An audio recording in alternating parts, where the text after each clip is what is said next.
Look, I thought about it, and I can't put up a content warning in front of every sentence in here that's potentially upsetting, so we're just going to do the whole thing. Transphobia and engaging with gender-critical / TERF ideology is the whole deal this time. So if that kind of content is a bit much for you right now, maybe sit this one out and come back if or when you feel inclined. So there's some bad stuff going around in the intellectual thunderdome that is gender-critical discourse. One common reaction to it, and indeed to TERFs in general, is to say, lol lamau, trans-exclusionary radical feminists? There's nothing feminist about that kind of ideology. Oh my god, they will act against women at the drop of a hat if it hurts a trans person. And look, I get it. It feels like a massive contradiction, a bold-faced one they just inhabit without a second thought. Stepping aside from the whole nobody has a totalizing definition of what feminism is argument, there's legacy to the word TERF, and I'd like to explore that, and how we get from second-wave lesbian separatism to blue checkmarks allying with the Heritage Foundation.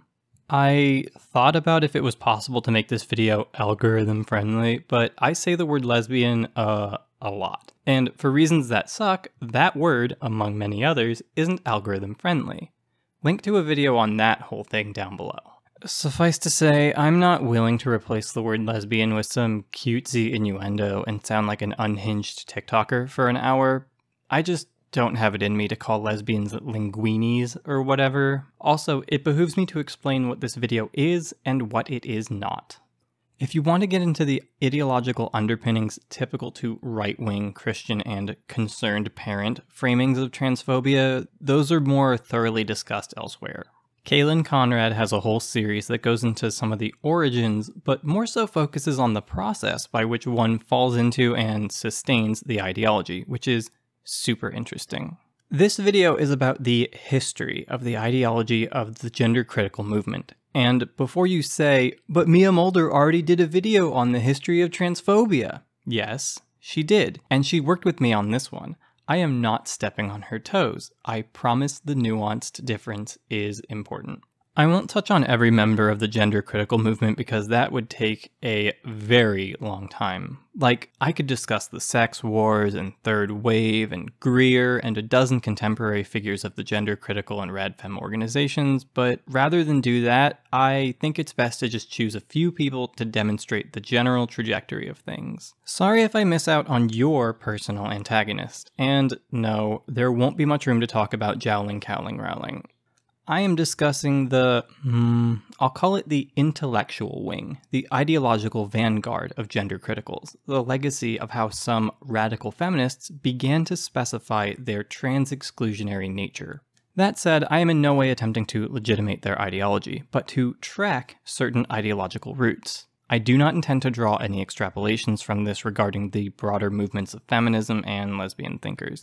Being a lesbian is not a red flag. Taking up certain second-wave talking points is maybe a yellow flag that someone's ideology is a bit dated, but it would be unfair to paint with a broad brush there. Suffice to say, there are many writers and thinkers revered by contemporary gender-critical thought leaders, and indeed part of the radfem movement historically, that have either made a clear distance from the exclusionary radical feminist wing or have outright condemned it.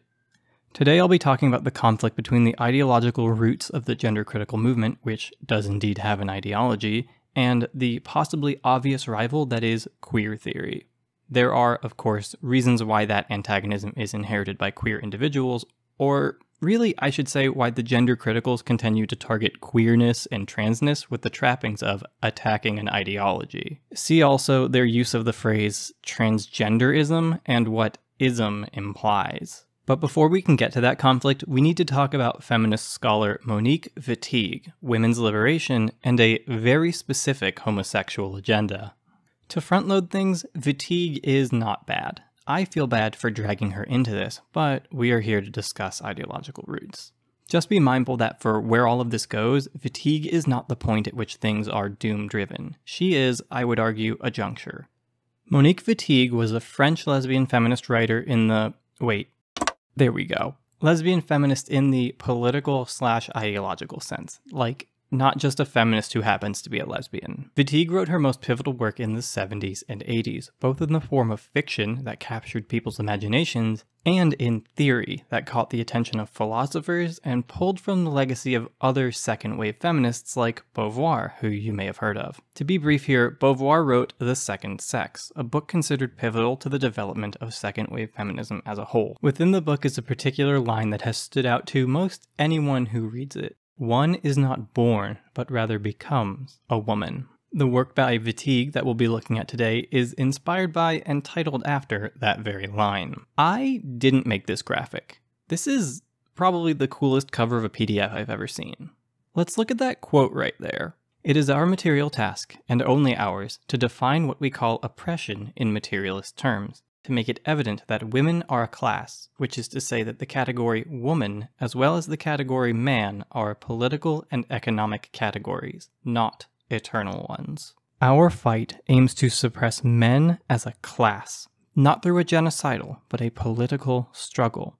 Once the class men disappears, women as a class will disappear as well, for there are no slaves without masters. How TERFs read that and somehow turn that into what TERFs now believe is astonishing. One of Wittig's central points is differentiating lesbians from women. In a class metaphor, she relates them to being class conscious, and maybe you see a hiccup with that idea. Save that thought for the critique section. The work as a whole spends some time trying to define women, define the class structure present, and define lesbians, providing justification for why they are not women. Now, mind you, when she says that, she doesn't mean to imply that they're trans, merely that gender and sex provide class distinctions. In other parts, she also talks about what it is to become a man, and this also should be understood in her class framework, not as identity per se. To put it simply, her definition of a lesbian is reliant on understanding that women are, from the start, only defined in relation to men. One is not born a woman, after all. Now, what defines a woman is the class relation she has to men. Beauvoir would refer to this as the marked sex. Men are the default, women are defined by relation to men, but lesbians provide a disruption. Their relation to women is as one who desires them, taking up that male relation dynamic, while also rejecting the desire by men. And so, the relations of the lesbian to men and to women are both disrupted in this. The lesbian exists in a third category, and the class relations of the categories are what we call genders. As such, to Wittig, the lesbian is not a woman, and is indeed a gender. Sex, gender, and class are more or less interchangeable in this framework, but that's not to say she doesn't think biology exists or that there aren't material class differences among women. And you can't have class without the potential for some manner of class consciousness. Now, consciousness works its way into this essay in two senses. One, when discussing the idea that one can be a lesbian politically, and that this is the role of any true feminist, thus the bit I mentioned before. The second way is in defining false consciousness, which we're going to look at more because it gives us a framework we'll use later. In some sense, this idea lays bare a lot of ongoing and future points of contention within feminism. In short, the women are wonderful, girl boss style movements do not seek to dismantle the sexed class structure, but to reinforce it with the false consciousness and mythologization mixed with biological essentialism. This is not an emphasis on the differing needs of women, but on the differing characteristics, as defined by gendered perceptions and concepts. False consciousness leads to upholding the roles and marks put upon women by men to distinguish them from men. Wittig would not argue that women are identical to men, but that arguments for setting women apart tend to rely on and reconstruct class distinction. It is, from here, noted that women are arguably identifying themselves by their oppression, by their impoverished conditions. And that, well, let's move on to a connected thought. Wittig also provides us with this. Matriarchy is no less heterosexual than patriarchy, It is only the sex of the oppressor that changes.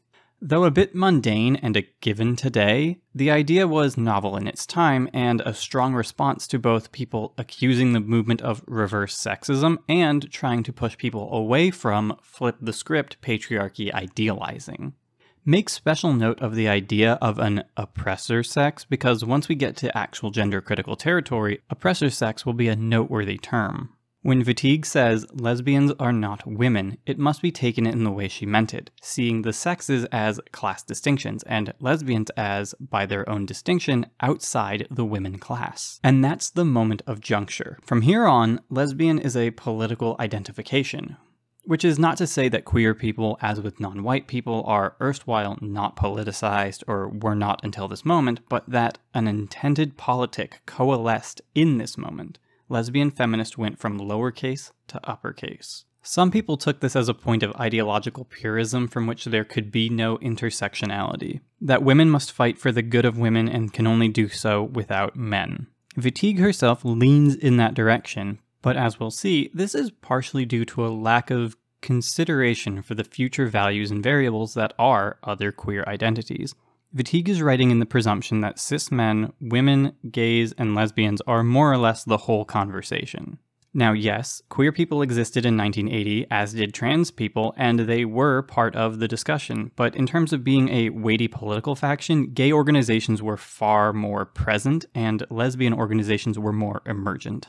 All that said, I do not know her view on transness, but she did pass the incredibly low bar of having no outspoken bigotries on record before her death, which is not the case for where we're headed next. Her idea that lesbians constitute a separate material class, a gender, if you will, is a fascinating one. From that wording, I think it becomes clear what the other juncture is and how her ideas can be syncretic with queer realities. For me personally, Wittig is an inspiration for finding the right language to discuss the ways in which trans women cannot become women in the sense of a class structure, that trans men do not elevate their class, obtain utter liberation from misogyny, so much as enter a different category. Now, I'm trying to be very deliberate here. I am not saying that trans people aren't real men or women. I am merely explaining an example of how Wittig's structure lends itself to articulate models for discussion that need concise language.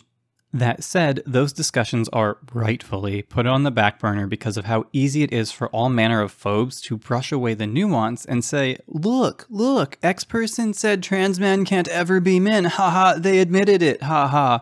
We aren't in a place of comfort where nuance and exploring language like this is easy. To be more concise about all that, the juncture is that of lesbianism as a political identity versus lesbians as a politicized people. And maybe you see where this bleeds into gender criticals and their relation to isms. We aren't quite done with Wittig yet. There's the matter of critique. Now, this is a bit of a detour from the history and philosophy of gender criticals, but I find it necessary to grasp the ups and downs of Wittig before moving on to the stuff that has no ups. Queer theorist and fashionable blazer wearer Judith Butler has something to say about Wittig's essay. In their work Gender Trouble, Butler makes note of Wittig's approach to the categories of sex, gender, and sexuality. For Wittig, there is no distinction between sex and gender. The category of sex is itself a gendered category, fully politically invested, naturalized but not natural. From here, Butler goes into certain critiques. In response to Beauvoir's notion one is not born a woman but rather becomes one, Wittig claims that instead of becoming a woman, anyone, can become a lesbian. By refusing the category of women, Wittig's lesbian feminism appears to cut off any kind of solidarity with heterosexual women and implicitly to assume that lesbianism is the logically or politically necessary consequence of feminism. This kind of separatist perspectivism is surely no longer viable. But even if it were politically desirable, what criteria would be used to decide the question of sexual identity? If to become a lesbian is an act, a leave-taking of heterosexuality, a self-naming that contests the compulsory meaning of heterosexuality's women and men, what is it to keep the name of lesbian from becoming an equally compulsive category? What qualifies as a lesbian? Does anyone know? If a lesbian refutes the radical disjunction between heterosexual and homosexual economies that Wittig promotes, is that lesbian no longer a lesbian? And if it is an act that founds the identity as performative accomplishment of sexuality, are there certain kinds of acts that qualify over others as foundational? Can one do the act with a straight mind? Can one understand lesbian sexuality not only as a contestation of the categories of sex of women of natural bodies, but also of lesbian? I could spend all day quoting sections of Butler's work, but this is the most salient element for our purposes. I'm not even sure I have to put it in my own words here. Butler has asked the right questions in simple enough terms. My own critique of lesbian separatism is one of practice, that it sort of results in a construction of parallel powers and a boycott of patriarchy. Or perhaps it's more sufficient to compare it to the aspirations of a general strike or even a dual power structure. Maybe that's the most charitable read, but that leads to the other concern. It doesn't wholly diminish the power of those who already have it unless it reaches the level of a general strike and a mass consciousness and all that. And to do so, it requires understanding sexuality not just as a politicized identity, but as one assumed for political purposes. More people would need to be on board than there are lesbians, if you follow. And that goes into the second critique, which is that it makes sexuality into a political choice. To opt into a class, or as Butler said, a consequence of feminism. Lesbianism becomes a political choice more than someone's truth, a real ism in the vein of ideologies. As discussed, this doesn't mean like scissoring to own the man, it means drawing a hard class line between men and women and lesbians, and on some level, casting heterosexuality as an act of enslavement or the action of a class traitor. It means seeing straightness as an act against women's interests, and that eventually leads to some dark places, which we'll get to. Wittig's notion of a lesbian vanguard for radical feminism does not, in the end, provide a practical and actionable goal. I'd even argue that lesbian separatism has a nihilistic streak to do with respect to futurity, but bringing the child into all this, that's something I'll table for another video. Hey, what was that phrase I just used? Radical feminism? Where have I seen that phrase before?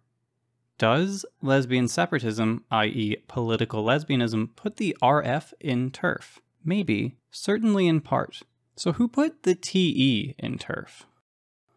Janice Raymond is an American lesbian feminist scholar, most famous for her 1979 work, The Transsexual Empire. But she has since written other works, and notably centered her focus instead on sex work and trafficking.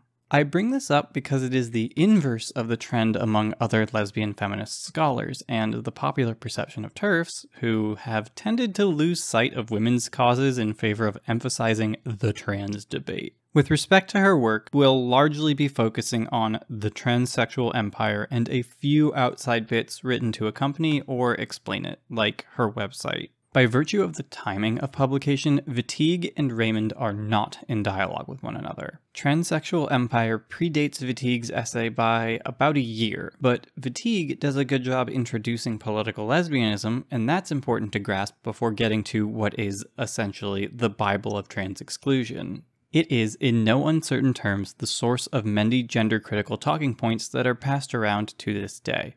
Some of them have since been updated or repackaged, but generally they're familiar to anyone who follows GC arguments.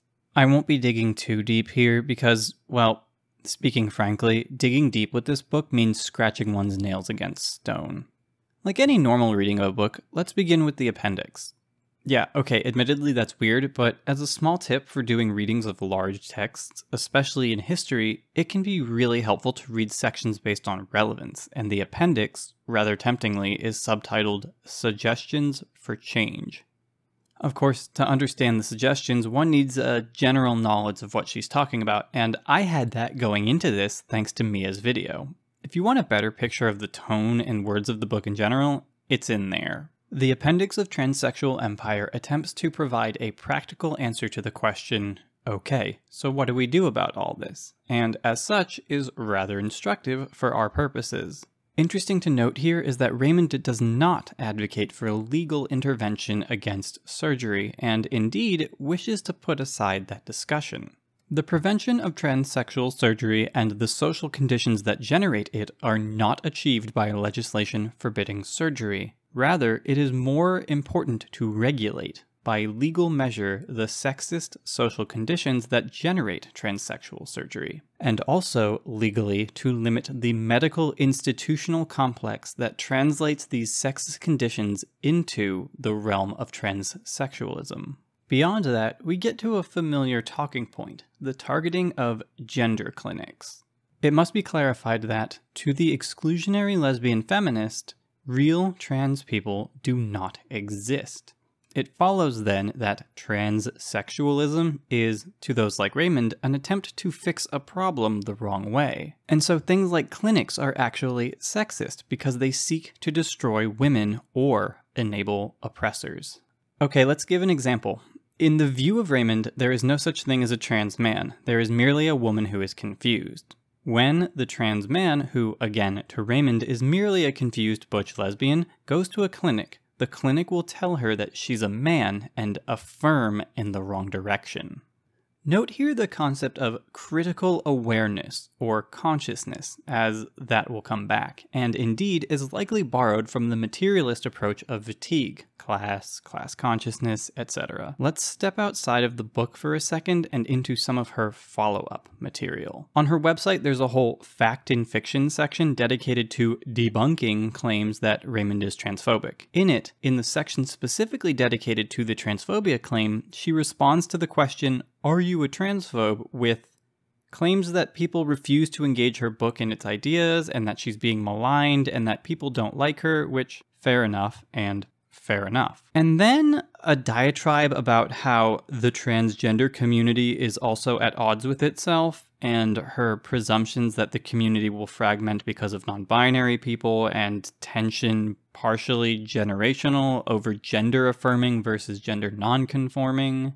And her evidence for this just indicates she doesn't understand what non-conforming means, nor that trans men and trans women aren't like en masse holding out for trans versions of man and woman to be legal designations. Trans women are women, trans men are men. In the Australia example, they wouldn't be the ones resigning themselves to the non-specific category.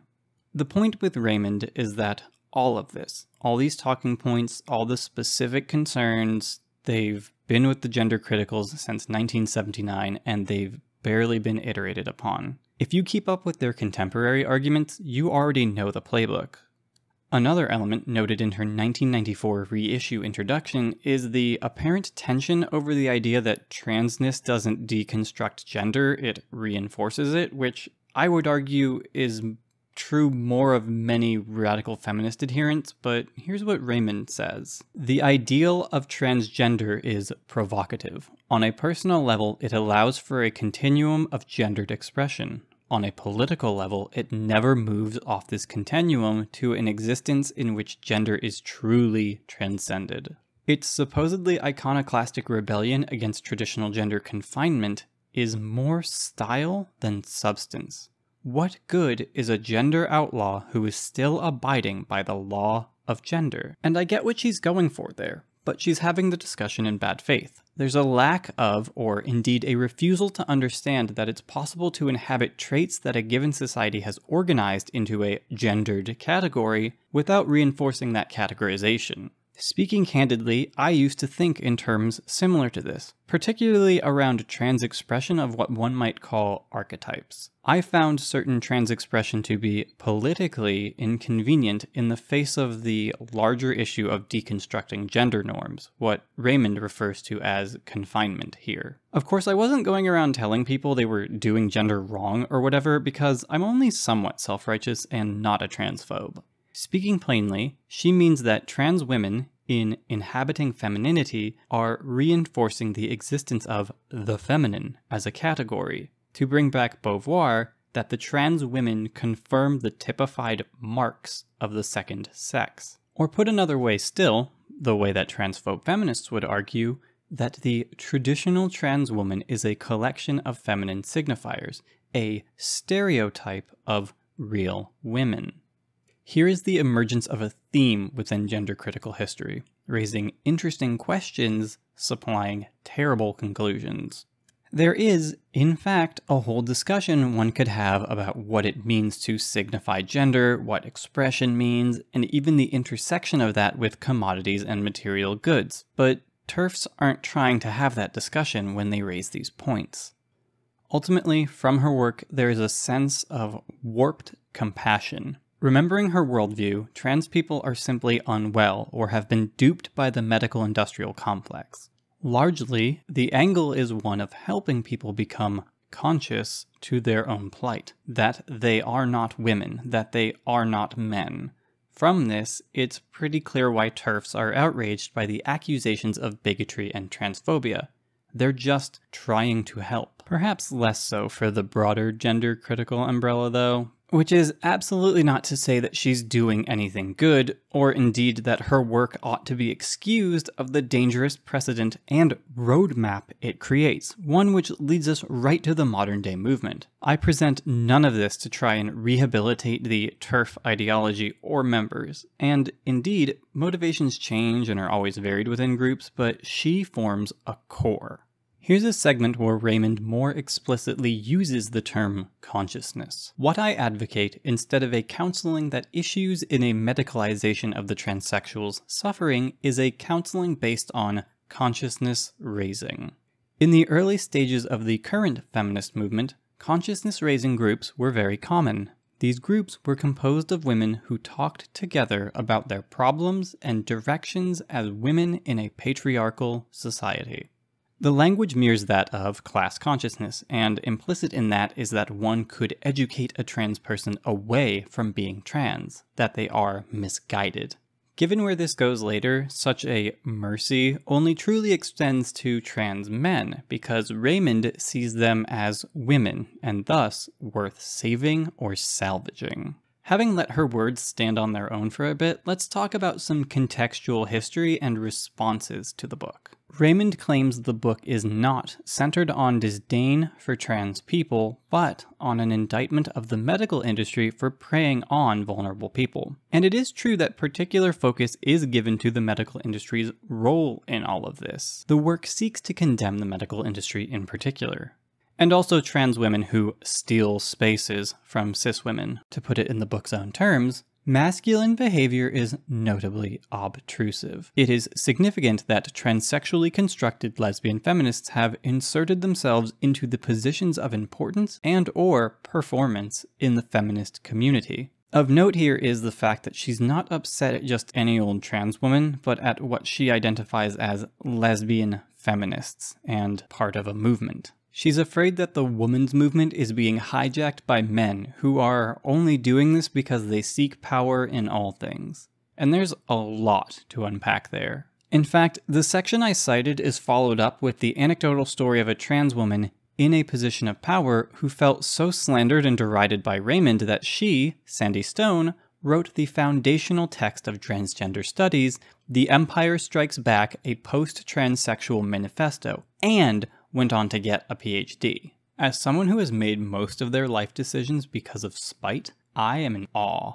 It is rather common in discussing Empire and Raymond to pick out the morally mandating it out of existence quote and say, this is genocide. This is the source of the genocidal bent. But I think this quote deserves more dissection than that. Not for the sake of apologetics, but to really understand why this ideology isn't unnerving to the people within the movement, why they can say this stuff and not be self-aware about it, why they think they're the good guys. While I'm more than certain that there are people who wish that transness itself could be made illegal, that isn't the tactic advised by Raymond.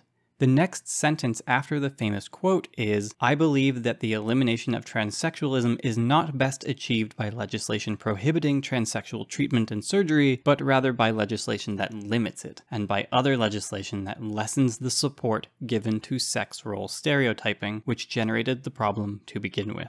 That's still exterminationist wording and should not be taken lightly, because it is, in fact, the allegedly moderate position that gender criticals argue today. Little legal restrictions here and there, a patchwork of suppression. But there's one key bit to this. It's that ism thing again.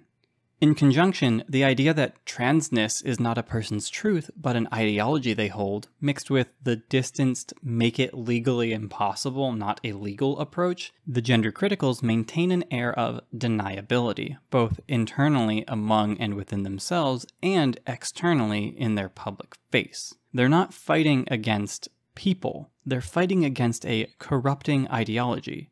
And yes, queer panic also takes on this same paradigm, arguing there is a reasonable version of homophobia, being fine with gay people so long as they don't exist. Another thing to touch on real quick is the way Raymond casually refutes the existence of non-lesbian trans women, which lays the groundwork for a lot of contemporary transphobic arguments, while also weirdly contradicting all the arguments made about how trans women are just men trying to escape their homosexuality, which we'll see later. While there's plenty of moments that stood out to me from a red flag transphobia perspective, there's one moment that stood out to me from an ideological perspective.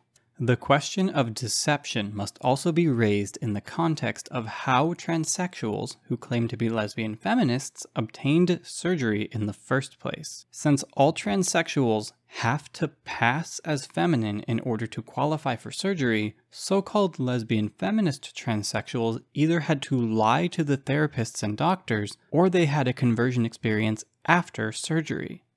This is one of those moments where she almost notices something. There's a tension between being and passing, and another between being accepted as trans and, to Raymond, accepted as a woman. But instead of recognizing that this tension is a product of societal constructs and constraints, she would argue that trans women only uphold the gender paradigm, both in terms of binary and power balance. What she implicitly asks for is something common to contemporary talking points. That affirmation must be earned, but one cannot be trusted in their transition without proof of affirmation. What, to Raymond, then, would be the starting point? From where does one enter the being-passing cyclical justification? What she has done here is highlight an element of a broken system and blamed those who are being crushed by the system for trying to survive it. The supposed compassion of her book comes from an arrogant place of knowing better, a parental and, I would say, very heteropatriarchal idea of how to guide someone to the proper gender expression, just with a different line drawn than before. One of the ideas behind queer theory is that of norms, how one defines a norm and what changing a norm does. Ultimately, we will be faced with the question of if we are merely inviting more behaviors into normalcy, or if we ought to deconstruct the ideas and ideologies that handed us these norms. What Raymond does is far more the former, starting an enduring tradition of antagonism between lesbian radical feminism and queer theory.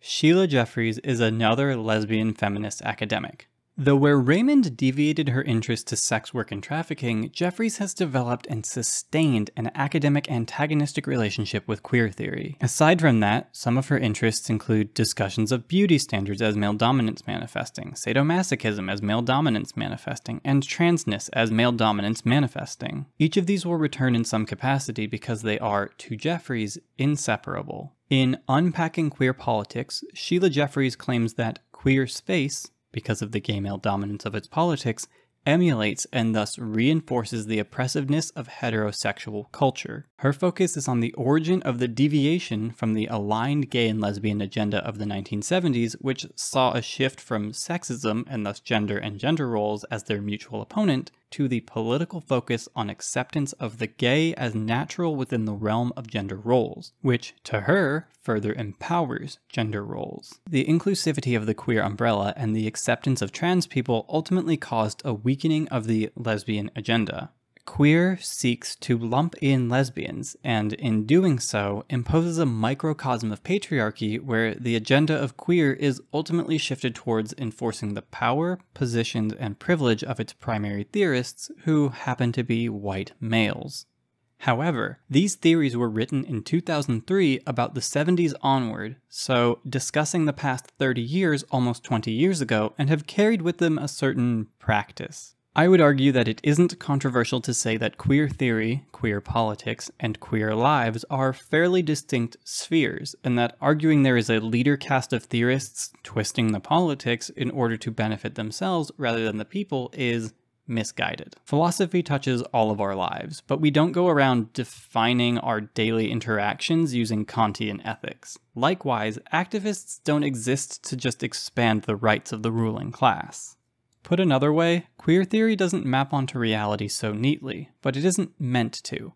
People weren't marching against the AIDS crisis in order to, buy Foucault a new car. What Jeffries means by enforcing the privilege of theorists is a coded discussion of the oppressor sex/transgressive predator concept. She's implying here that queer theory is just people like Foucault trying to destroy laws that hold men back from being unstoppably transgressive. Or, to be blunter, she's saying queer politics is a sock puppet for sex criminals trying to decriminalize sex crimes. I don't think this video will be monetizable. Let's talk about how Jeffries sees queer politics and its relation to power, and then we can get into transgression.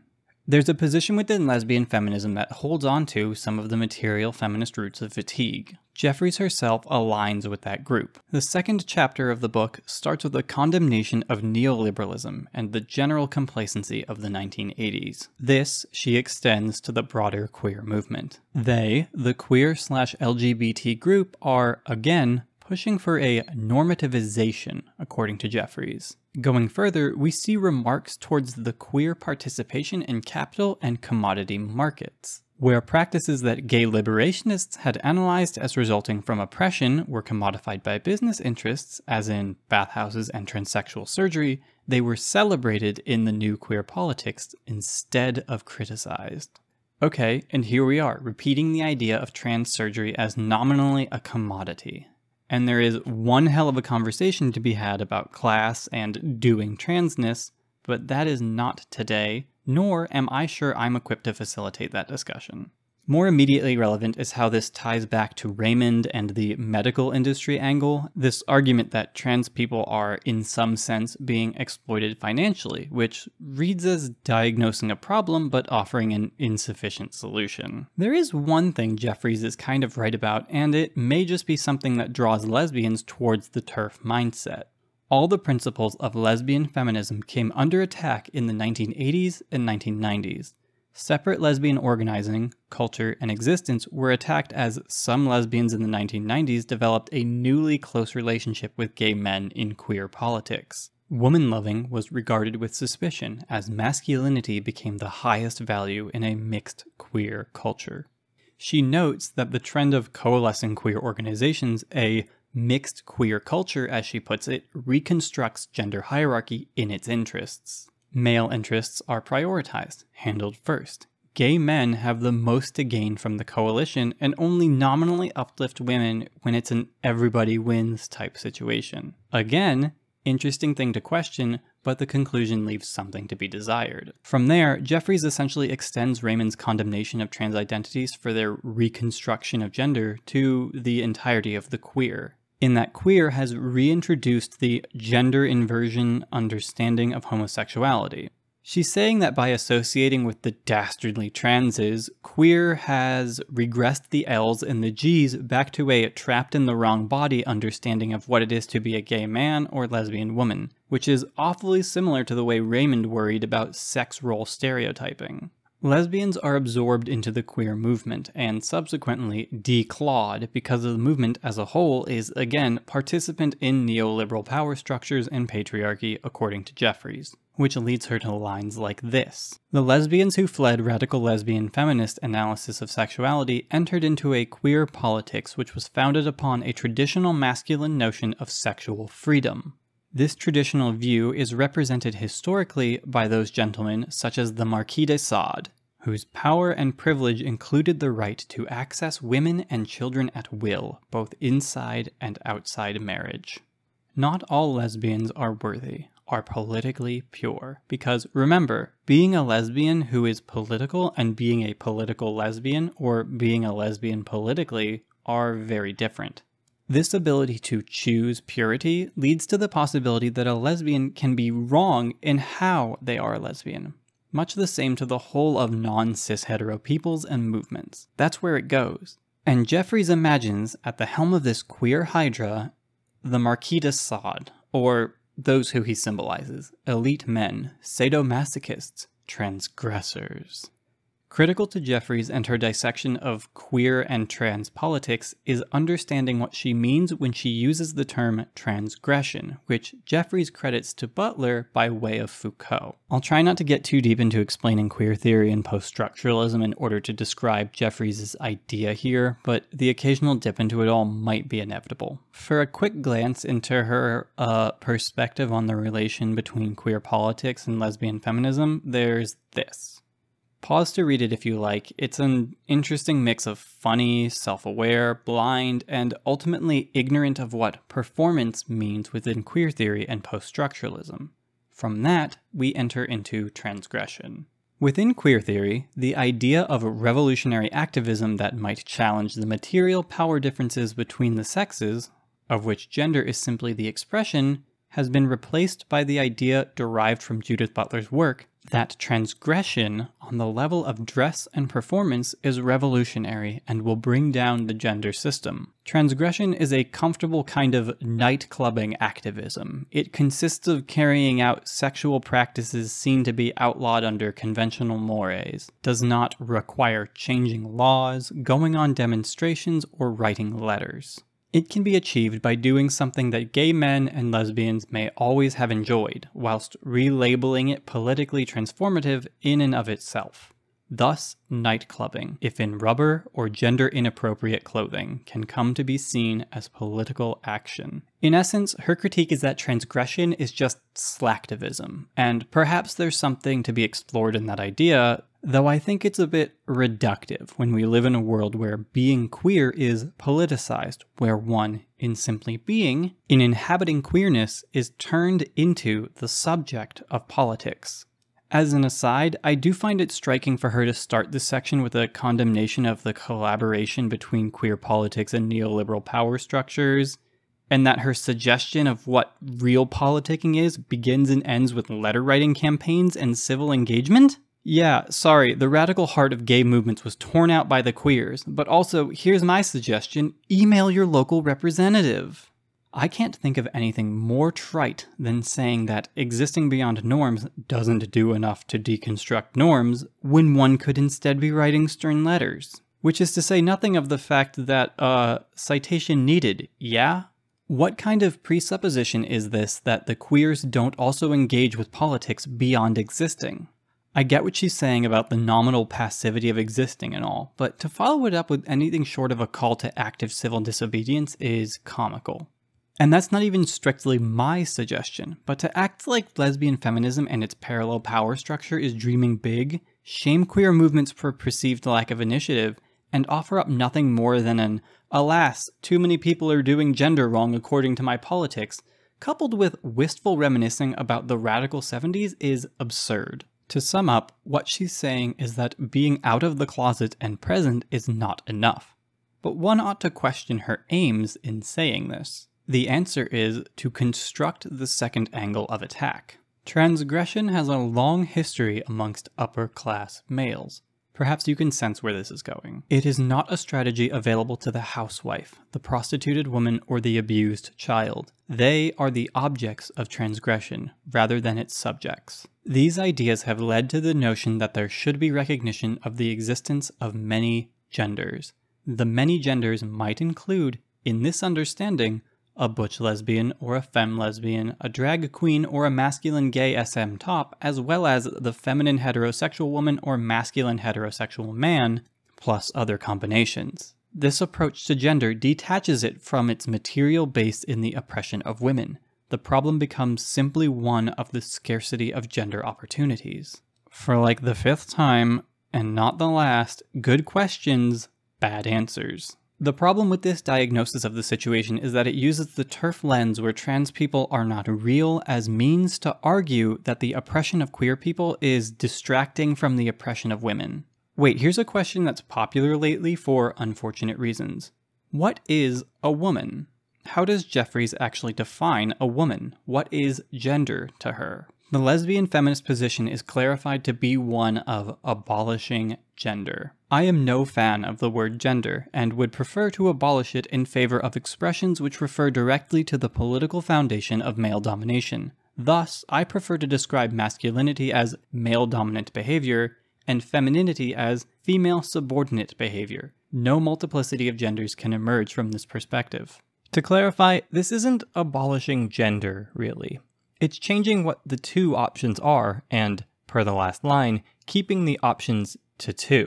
Most charitable, it could be read as saying that the genders are male and the oppressed, and the lack of multitudes is because those categories are only designed for political expediency. But given how gate-kept womanhood is, the framework of her ideology is readily apparent. The world is defined by two genders, oppressor and oppressed. In some sense, this crystallizes what I referred to earlier as Wittig's inability to envision a world post-class struggle, an outcome of liberation. What Jeffries has done is create a new eternal category which does not see men as party to the possibility of liberation or capable of not being oppressors. As such, her future is one where women truly do separate in order to render the oppressor class moot. This is not a liberation, and it forgoes the class mentality of eventually reaching parity in favor of mere escape, an eternal struggle of carving out and safeguarding women's spaces. Leaving behind transgressions, here's another argument that might be quite familiar. Any lesbians or gay men who question the consonance of political interests between themselves and bisexuals are likely to be accused of being monosexists, i.e., interested only in the opposite sex and not both, or gender fascists. Ditto, see Jeffries, 1999. This is literally the same empty argument seen in the recent BBC article, and the citation is herself? Okay, so the thing she's citing, her own work, is about the condition of bisexuals erasing lesbians, which is also a critique levied at trans existence, especially gender nonconforming people, and the queer umbrella. One choice line from the work is this. Most of the rhetoric of bisexual politics that reproaches lesbian feminism and sets up bisexuality as superior is based on either a profound ignorance or determined avoidance of the ideas and practices of lesbian feminism. There's really no way I can read this other than that Jeffries and people like her see sexualities as teams one chooses, as something enacted for ideological purpose, which, again, the ism thing. Both the Raymond misguided pity or invading women's spaces angles and the Jeffries political choice angle to approaching trans identities likely stem from their understandings of the concepts laid out by Wittig, even if distinct from Wittig herself. It follows, from a particular reading of Wittig, that realigning the oppressed sex with their own interests is a matter of consciousness, which we see in the works of Raymond. It follows, from another reading of Wittig, that identity is not identity, that things like being a lesbian are choices, political choices, worthy of wearing the ism on the end of them, and that, in that worldview, the other possibilities of gender and sexuality must also be isms. The conclusion this brings Jeffries to is one of justified antagonism. Those who were given the chance for class consciousness have turned away from it. Those who are antagonists seek to infiltrate. Those who critique us seek to demean our cause. Really, there isn't much more to unpack from here. Most people watching already probably have a sense of the present or have connected things as they've heard them discussed, drawn up their own examples. And in truth, the gender-critical ideology has been stagnant for decades. Trans exclusion has only evolved in its rhetoric, not its understanding of the world.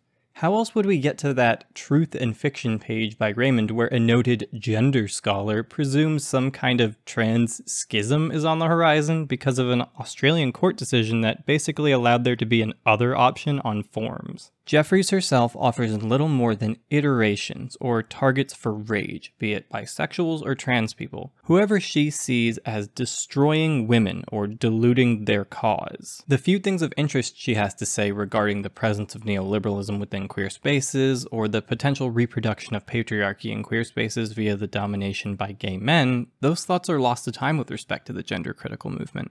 There's a continued assertion that queer, with its components of people having sex ever, inclusiveness, and sadomasochism, which we all know is one of the acronym components and only ever reproduces heterosexual dynamics, are assimilating gay and lesbian groups to the contemporary power structure rather than challenging that structure. There's a supreme and bitter irony to the fact that, if broken down, Jeffries ultimately defines women by their oppression, borrowing the legacy of the second wave, but fails to reconcile that all she really does is, with all the talk of transgression and invocations of sadomasochism, is define women as bottoms?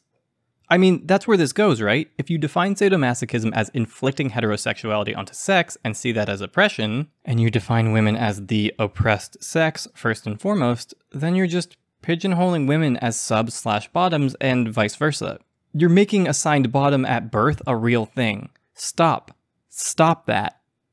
Jeffries' major innovation is bringing forward more of the openly transphobic talk, shifting the focus from one of arrogant pity to one of rage against perceived transgressions and ideology. The endpoint of Jeffries' argument against the queer is that she, and people of her thought, the lesbian feminist TERFs, see queer politics as a twofold foe. The first threat of queer is seeking to destroy lesbians via offering them an assimilationist path, and by transing them.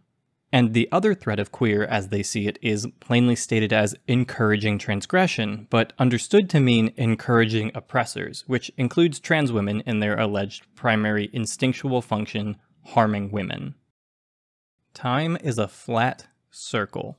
I've never actually known how that phrase works, to be honest, but I know what it signifies. So, by now, it's probably not much of a question how we get to this. In the meantime, while we're trying to get through to the decision makers, we have to try to limit the harm. And that means reducing or keeping down the number of people who transition. And that's for two reasons. One of them is that every one of those people is a person who's been damaged. But the second one is every one of those people is basically, you know, a huge problem to a sane world. Like, if you've got people that, and whether they're transitioned, whether they're happily transitioned, whether they're unhappily transitioned, whether they're detransitioned, if you've got people who've dissociated from their sex in some way, every one of those people is someone who needs special accommodation in a sane world where we re-acknowledge the truth of sex. And I mean, the people who've been damaged by it, the children who've been put through this, those people deserve every accommodation we can possibly make. But every one of them is a difficulty. Gender critical as a name is, on first blush, a confusing one. Are they critical of gender? That sounds like a queer theory thing. Butler is critical of gender, after all. But two things have to be kept in mind: the lesbian feminist origin and critique from that, and the anti-ideology position that TERFs/gender criticals employ against supposed ideologies. Though the former of the two came first and might have had a stronger impact on the gender critical designation at the start, by now it's very clear that the name works on the presumption that they are anti-genderism, critical of gender ideology. Now, as for what that means, I don't know. It's a nonsense word, just like when transgenderism and trans ideology get used in order to pretend the gender criticals are an ideological movement in dialogue with another ideological movement. They're not critical of gender, they're critical of genderism, which is, nobody calls themselves a genderist, it's just a scare word. This is made more apparent internationally, i.e. with groups outside the Anglosphere who label themselves anti-gender because gender isn't a word outside of English. It's like how my Norwegian friends refer to Facebook as face because face isn't a word there, so saying face is sufficient to convey what they mean. Or, more relevant and far more hilarious, wokisme in French right-wing discourse. For anyone still stuck on how gender-critical/TERFs call themselves feminist, there's no grand authority on who gets to call themselves that, and while it's partially an earned identification, one born out of or disproven by one's actions, they do have a particular perspective on advancing the cause of women. If two people are voting for Scottish independence, and one of them wants an ethno-state and to forcibly relocate all foreigners to Orkney, and the other wants to join the EU but still believes in a Scottish sovereign state, we don't get to decide that the one we disagree with isn't a Scottish nationalist simply because of their vision of the future. They'd have to argue or act against the interest of Scotland, and that's where it gets messy with the gender critical comparison. I'm just not sure it's worth our time, given that TERFs have a historical legacy and connection to the radfem movement. It's a bit of a semantic battle, and you'll never win an ideologically pure feminism. As for what to call them, I can't offer perfect advice here. Like I said, nobody gets to wholly claim feminism, but they're not exactly trying to, and getting mad about the RF or even the F part of TERF mostly comes off as ignorance of their roots. But applying TERF to conservative women or whatever is wrong too. If you want to take the time to suss out their particulars, you can, but gender critical is a nice umbrella, even if it's a nonsensical phrase. Short version, TERFs are a subset of radfems within gender criticals with a connection to and hopes to consume the radfem movement. Or I guess you could call them trans exterminationists at this point and not mention the RF part or confine them to the humble goal of exclusion because they're well beyond that. But that's not copacetic to pithy tweets, I suppose. Gender critical is probably the widest net at most, and politically expedient. If these folks want to make a fuss in the comments, I'm ready for them. My channel grew 100-fold because of a video about Eurocentrism in a video game. It was forged in the heat of ignorant rage. I think I can handle gender criticals. But if you're one of them and made it this far and you're enraged and ready to crack those knuckles and get typing, maybe you'll want to wait for my next paragraph so you can be 50 times more enraged. Welcome to the obligatory leftist political video segment where I must compare a movement I disagree with to the rise of fascism. I know that's a hard thing for some centrists to watch because they see it as an illiberal attack, a slander, but I studied this stuff for half a decade, so welcome to my... There are two bits of comparison that come to mind for me. One is the way fascists tend to respond to the idea of class consciousness, or workers being aware of their value or frustrated with the genuine grievances of living within capitalism as a laborer. The gender criticals, as I've displayed, routinely manage to bring up, to notice, difficult questions in the realm of sex, gender, feminism, and trans existence itself. But the answers they provide always lean into fear and control, tactics of eliminationist legalism, using liberal power structures to create legal policies of hate, to exist within a decorum they claim to want to disrupt. Now, does this mean radical feminists are fascists? No, not at all. Especially not when we go beyond the trans-exclusionary segments of the movement. If anything, the gender fascists are those who rely on mythologized roles, exceptionalism, and all that. That bit of Wittig I showed early on. Those people probably better fit the echo definition of a fascist. But there's another connected comparison to make. In 1919, Heinrich Mann, the brother of Thomas Mann, a progressive novelist himself, and an ardent critic of the rise of fascism, wrote an article describing his experience with German anti-Semitism growing up and the prevalence of it in the press of even metropolitan global cities like Vienna. In the Jew, I still saw only a man who was of a different religion. And therefore, on the grounds of human tolerance, I was against the idea that he should be attacked because he had a different faith. And so, I considered that the tone adopted by the anti-Semitic press in Vienna was unworthy of the cultural tradition of a great people. Responding to Heinrich Mann's article, Hitler mentioned him in Mein Kampf, actually, saying, wait, hold on, why can't I find the quote? Oh, wait, no, sorry, I mixed things up. That was the Mein Kampf Hitler quote I just read. Oops. Hitler doesn't just start with hate speech. In fact, he tells a whole story of how he believed anti-Semitism was a fool's errand. There's a wrong way to be hateful to him. A dumb way, an ignorant way, not befitting the cultural traditions of a great people. When TERFs say they're not transphobic, this is how they're imagining themselves, as someone who sees the bad reasons to hate a trans person and scoffs, but knows the real reasons. I am not a transphobe. I merely follow the science. I merely look at statistics. I am a sex realist. At least with Raymond, we can take solace in knowing that, since her book came out in 1979, there have been people asking her, who cares that trans people exist? Why are you so worked up over this? And for Jeffries, her latest book, which she expected to rock the world, largely went ignored. And I know that those are both statements about the reception of their rhetoric, not responses to it, but I think that perspective is important to remember. I don't have the energy to go into the sock puppet allegation/discourse after all this, but I will say that this is why the threat they pose is primarily produced by how serious the media class take them and their complaints and demands. That's why things like the Lily Kate article are so important. For a look at that, see Sean's BBC Escalation series. In fact, that article is what got me into thinking about all of this in the first place. That the BBC felt it sufficient to quote a survey that included the other well-known quote of Raymond's transsexual empire was almost unbelievable. They might as well have published an article about black people that cited its crime statistics from a webpage with the 14 words plastered across the top. Also, can I just say that I haven't seen this mentioned before.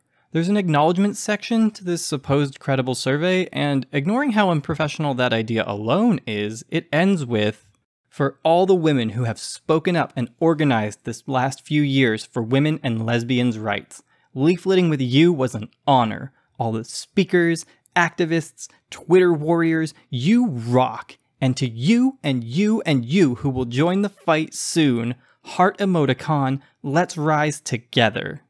Extreme cringe. Yeah, really sure there's no bias here.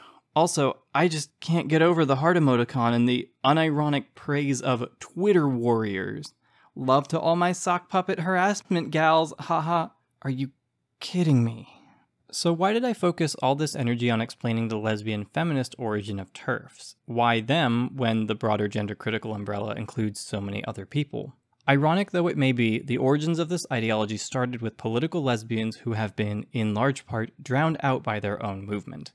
The Get the L Out survey, however, is their signature. It includes remarks on compulsory heterosexuality among many other classic lesbian feminist-specific talking points. The media seems content, or really, actively participant in scrubbing away the radical designs of the lesbian feminists, mirroring, I suppose, the broader gender-critical movement.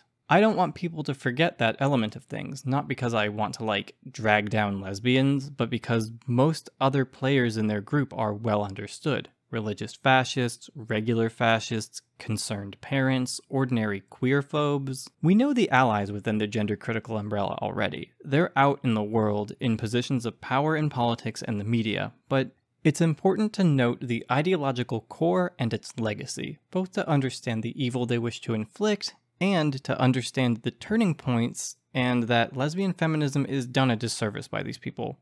Dworkin, cited in the Get the L Out survey, is dead and can't speak for herself, and no matter our disagreements on things like sex work, I'll be damned if they try and use her to justify a fucking genocide. Because the genocide is real, and here's how they're pursuing and enacting it. Gender criticals package up most of their aims as individual selling points that seem reasonable or like a moderate position, alleging the other side is the extreme one. But a contradictory web starts forming. Remember when I pointed out that in one moment the claim is that trans people are only trying to escape homosexuality, and then later the argument is against trans lesbians? Well, at the risk of seeming conspiratorial, that may just be intentional. The contradictions themselves matter far less than the effect where, if the points are taken in isolation, someone might agree with the point more than they agree to recognize the contradictions. In the present, that's how you get things like one law that only denies transition to children and another that only accepts trans women into women's sports if they transition before puberty. From shifting goalposts to alternating villains of the week, there are many tactics to attempt to achieve the functional legislating out of existence that Raymond first laid out in 1979.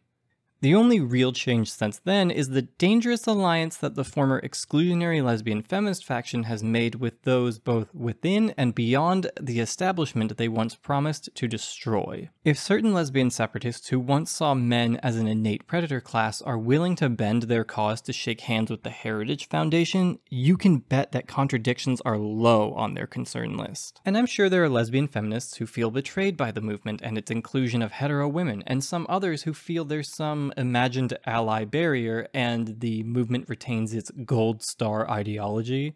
But all the things Jeffries attacked queer politics over, the neoliberalism and the big tent that drowns out voices, that happened to lesbian radfems, and it was because of waving trans exclusion as their flag, not despite it. Okay, yeah, sorry that took so long to explain, and also to make, honestly. There have been causes for delays. Chief among them is the auditory disruption and psychic damage caused by my neighbor's dog howling for 14 hours a day. Yeah, thanks to everyone who stuck around until the end. Maybe if you're new and you like this topic, don't get your hopes up. My content range is, broad. If on the other hand, you liked my personality for whatever reason, or Mia commanded you to subscribe, do that now. Also, I've got a Patreon now, and since my channel was demonetized during the creation of this video, and it also definitely won't manage to get past ad review, I'd utterly appreciate anyone who wants to aid me in my quest for financial independence from YouTube and financial dependence on the goodwill of internet strangers. On that note, thanks again to Etienne Garant, sole current voice credit subscriber, and all the other names on the screen. Next time, I have no idea what next time will be, but there's another Mia Mulder collaboration on the horizon, and I've sent out some presumptuous emails to some people about projects. And I'm partway through articulating some feelings about the Fable games and landlords, so who knows really.